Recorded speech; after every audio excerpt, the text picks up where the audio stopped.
we're going to open the space with a prayer.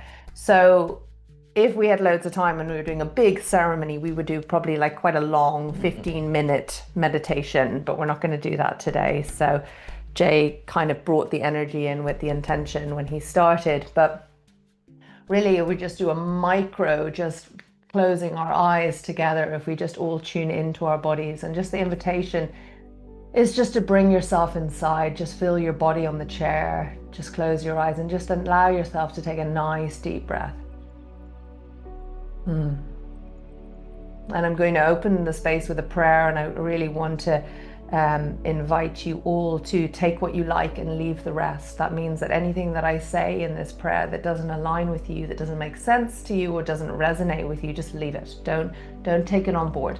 Yeah, this is just my personal prayer, and the art of ceremony is about finding your truth, whether it be a statement, an intention, an affirmation, a prayer. But when I work in sacred space, as I like to call it, I like to open myself to the idea that we're not alone here on this planet, and that there is something larger, and that could be nature for you, or that could be the archangels, or whatever it is for you. So let's tune in today and see what's in the fields, and feel free to join me. Okay, closing our eyes.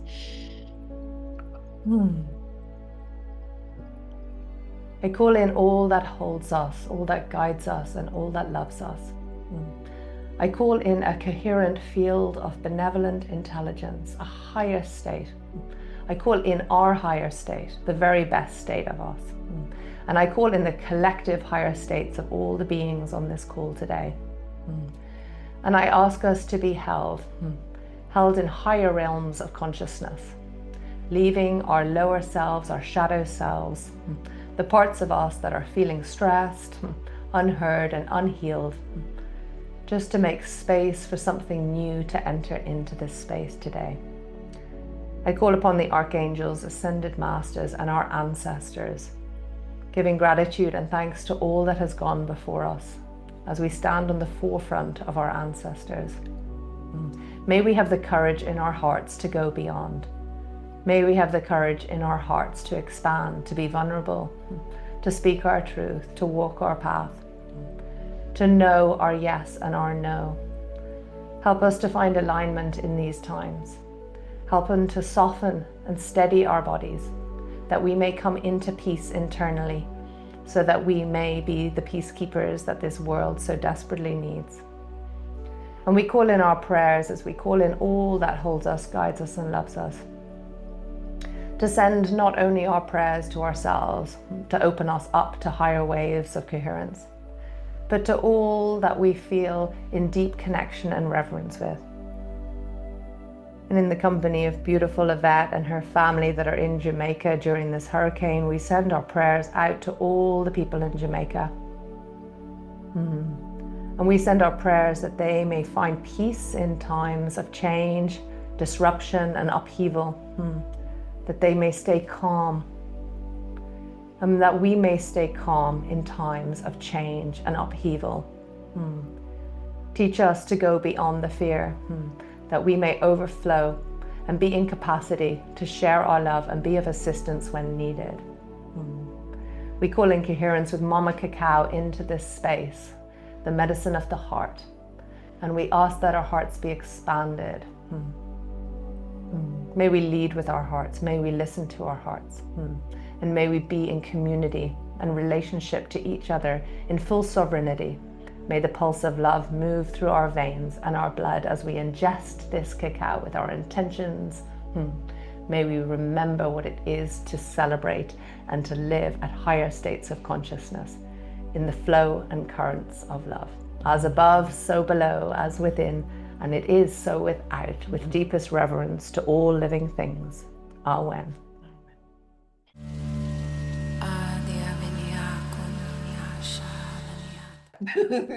So how do we make this? So we just want to, we need to cut this up, and it's a bit of a beast to cut this up. So there's two ways you can cut it up. You can grate it with a grater. It has to be quite a good grater.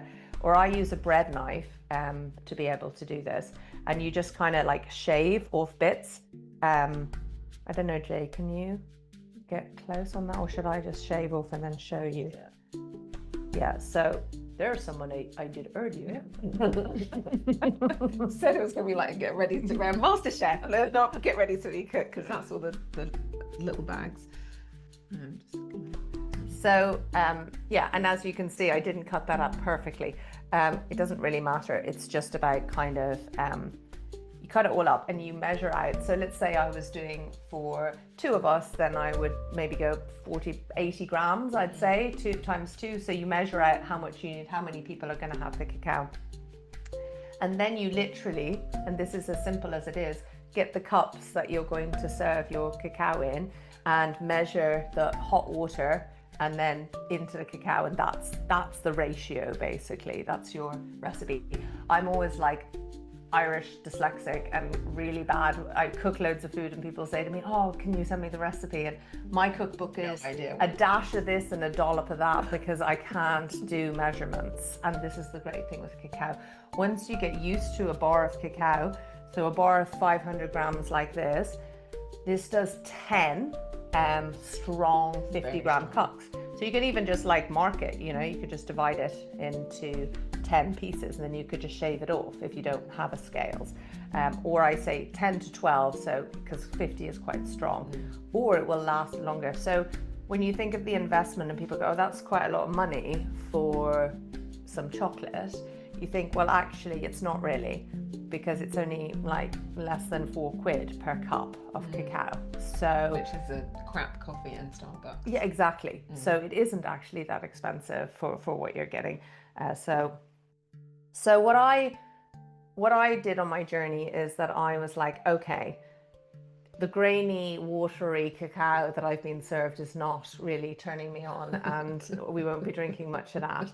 So I got curious about like, how do we make this cacao not only potent but taste great? So I think we can have and both. Yeah, I think we can have and both. I don't think we need to like have horribly tasting things because we're somehow kind of, you know, doing the deep work. There's a lot of that, isn't there? Yeah. It's like, oh, you must drink the cacao and it's gonna be horrible, but suffer the pain. It's no, I don't want to. Exactly.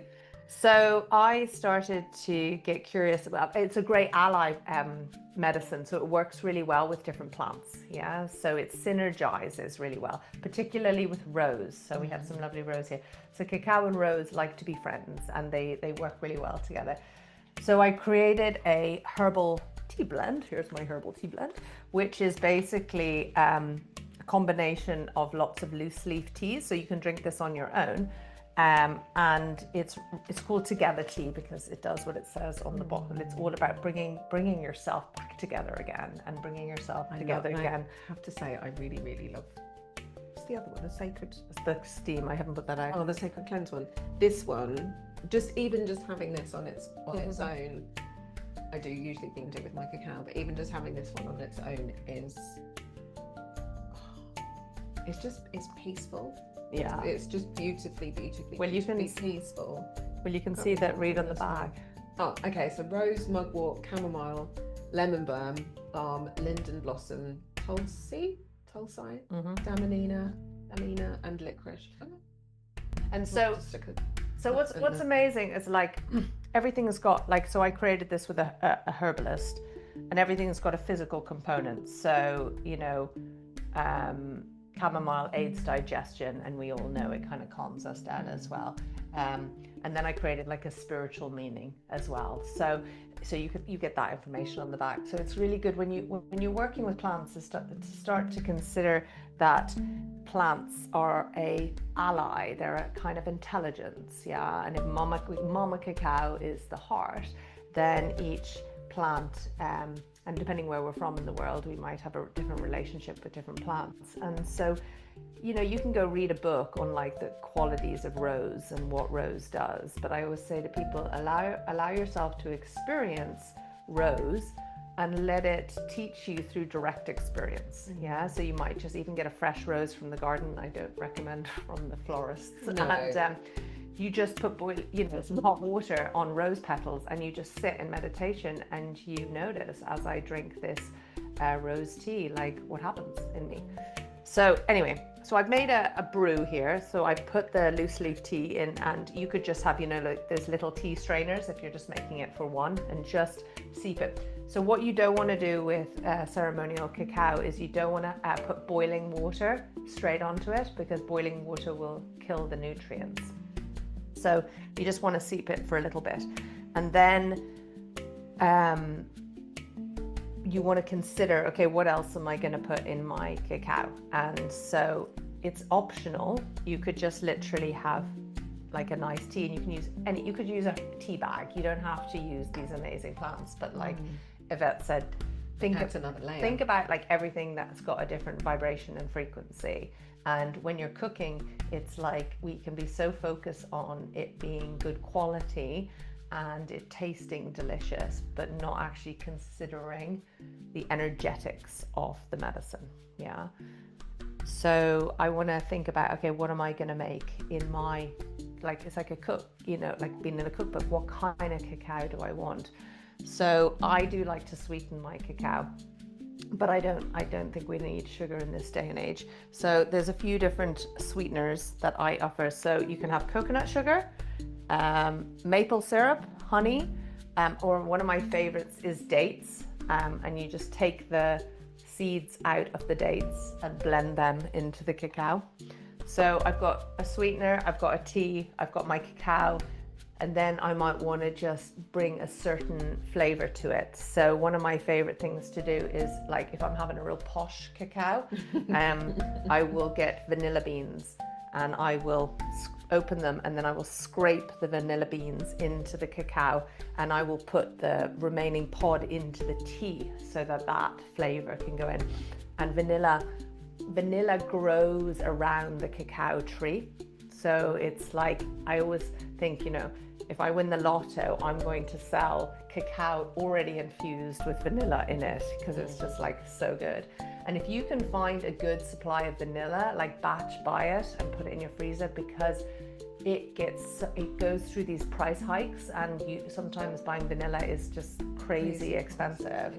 So it is amazing. But you can buy like cheaper alternatives, like really good vanilla essence, which is, you know, more of an everyday, but make sure it's a really good one. So I like to put in spices. Yeah, so you can put in anything. Like you could put in medicinal mushroom blend, you could put in cayenne, you could put turmeric and black pepper, you could put in cinnamon.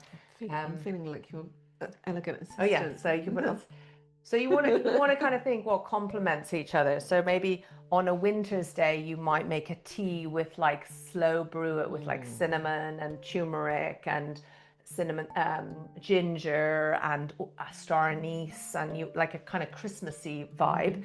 And then you might have like a tiny bit of cinnamon, cayenne, and that's kind of a spicy blend. But in the summer, you might want to go outside and pick elderflowers from the tree and rose and fresh things, and then have more of a fresh tea that you put in. And so it's up for you to play with it. It's like it's a beautiful creation. And when you start to understand what you're working with in terms of like what plant does what, you can really feel like when you work with the cinnamons and the spices, there's a deeper kind of unearthing that can happen in your cacao ceremony, because it's kind of like it goes into like more of a deeper like warming of the heart.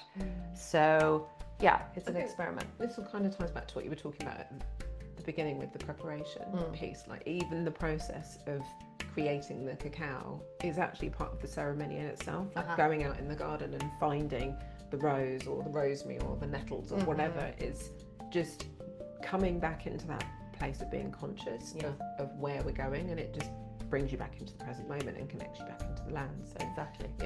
Yeah. Thank you.